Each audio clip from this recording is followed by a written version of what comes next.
Really interested in this museum. You want to talk about the museum or art wall thing? Because, yep, they've written that in, and I noticed that. Yeah. Well, a museum without walls it's not original. Yeah. It's not my idea. Andre Malraux, I pinched it off him, Yeah. a French philosopher, artist, academic.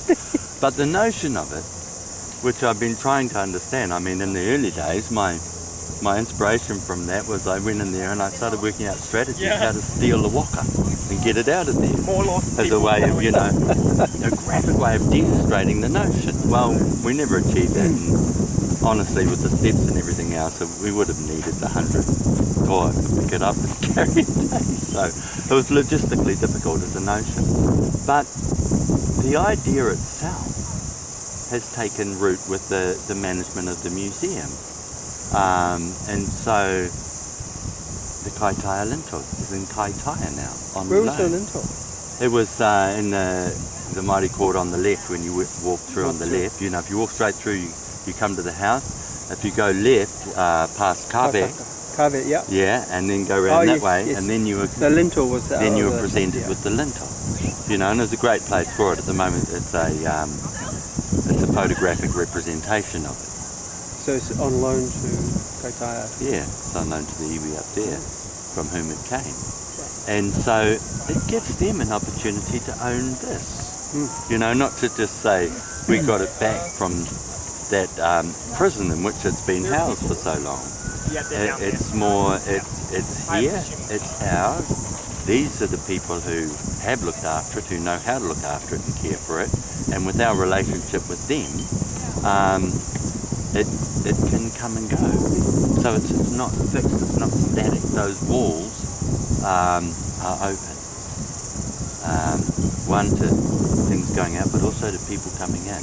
And so when people come into those walls, I mean, the progress of that needs to be things like, how do we bring the people in with their ideas?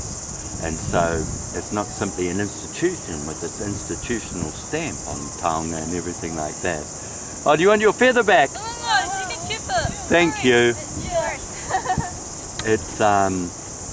It's building a relationship not based on the power structure being within the institution, but being on the relationships between the institution and the community as a whole. And so other things like there's taonga in there that has never ever been on display. Some of it it's logical to return.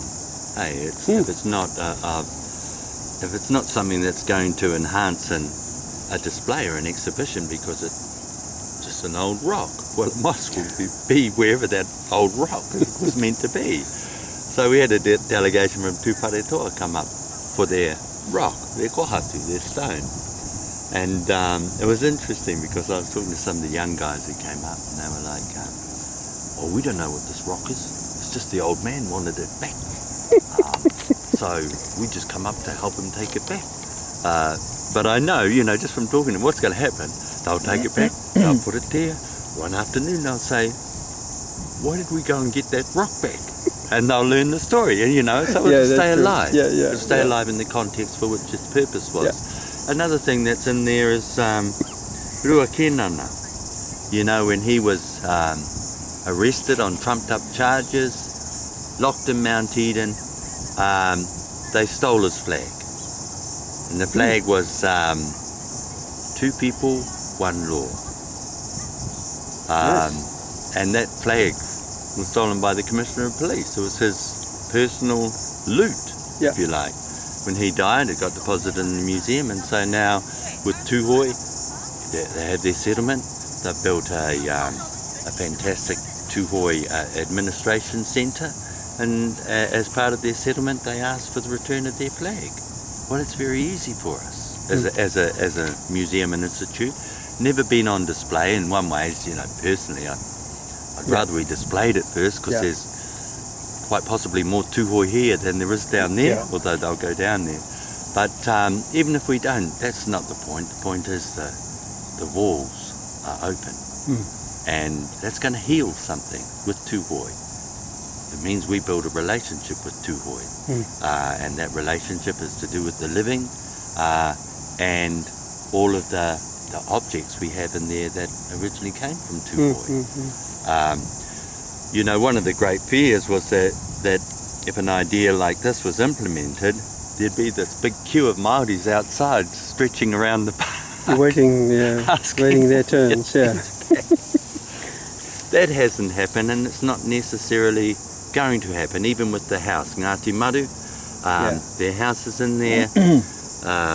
They turn up from time to time and try and use it as leverage, and the answer is very simple. As Roy, with his last meeting, he said, look, we've made a commitment not only to return the house to you, but to make sure it's restored before we do.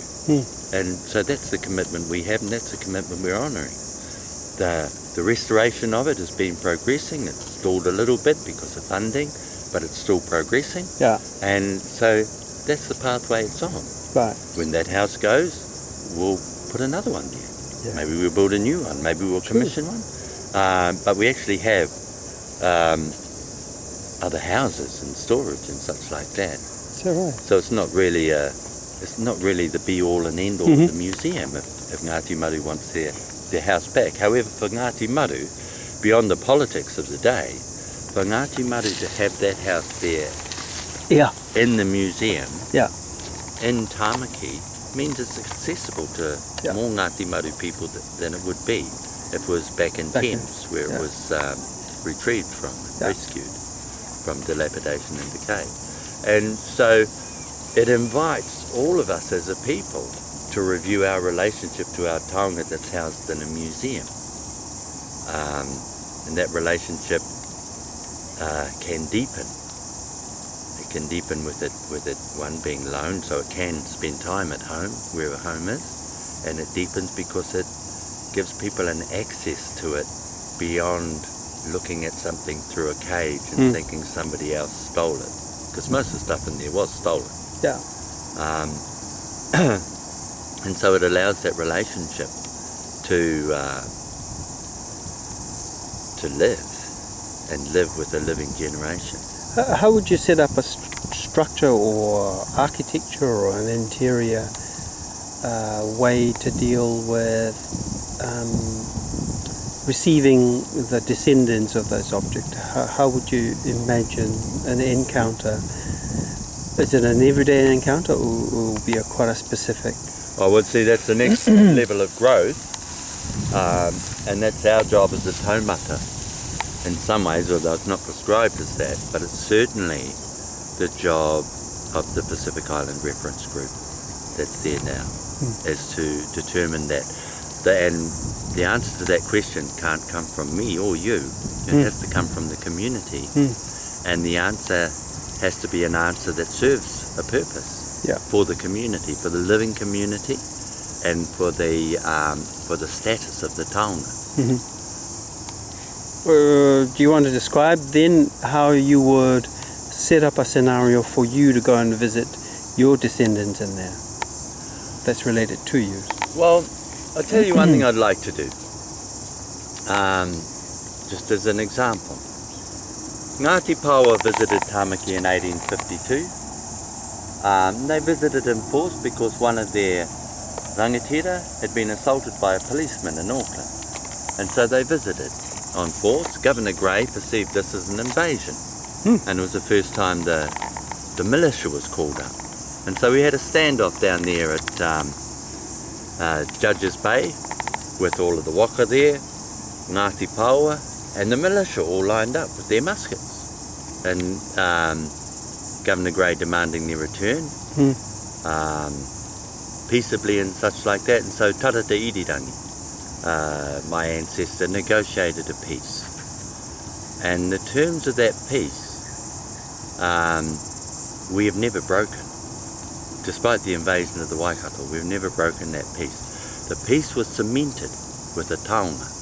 Tarata Irirangi's daughter, Ngaungau the first, she presented Governor Gray with a taonga. It was a mere pounamu, called Parewhenua.